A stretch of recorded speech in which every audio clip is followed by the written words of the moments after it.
V týchto prezidentských voľbách máme výnimočnú príležitosť zvoliť si ideálneho kandidáta. Naše Slovensko sa prezentuje ako kresťanská krajina.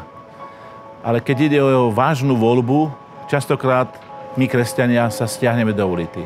Nie je veľa ľudí, ktorí si počas desiatok rokov dokážu uchovať svoju hodnotovú, etickú, morálnu ukotvenosť. František Mikloško je pre mňa zrozumiteľný, čitateľný kandidát, ktorý už dávno vyložil všetky karty na stôl. Je to človek, ktorý je dobrým príkladom pre občanov Slovenska, jednak v pokore, v skromnosti, v jednoduchosti a v čírosti zmýšľania. Fero je človekom, ktorý si za svojimi hodnotami veriaceho človeka kresťana stal v každom období. Či sme tu mali komunizmus, či sme bojovali proti mečiarizmu, alebo aj dneska neváha kritizovať to, čo je zlé na liberáloch, to, čo je zlé na kresťanoch. Chcem sa postaviť za človeka, ktorý sa odvážne postavil za moju budúcnosť, keď som ešte nebola na svete.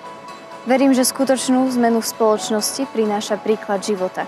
Fero je človek, ktorý má záujem o budúcnosť tejto krajiny, má záujem o mladých ľudí, má zmysel pre humor, vie ľudí spájať. Je to človek veľmi empatický, veľmi hĺbavý, ktorý číta znamenia čias a som určite presvedčený, že by bol najlepším prezidentom Slovenskej republiky. Františka Mikloška považujem za osobnosť, ktorá v pravom zmysle slova slúži ľuďom našej krajiny. František Mikloško je človek, na ktorého by naša krajina mohla byť ako na prezidenta hrdá. Nebudem sa riadiť tým, čo mi naznačujú moje emócie, ale budem sa riadiť tým, čo sa nezvykne mýliť, a to je moje svedomie.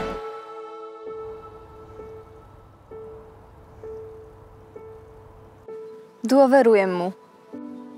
František Mikloško, prezident rozumu a srdca.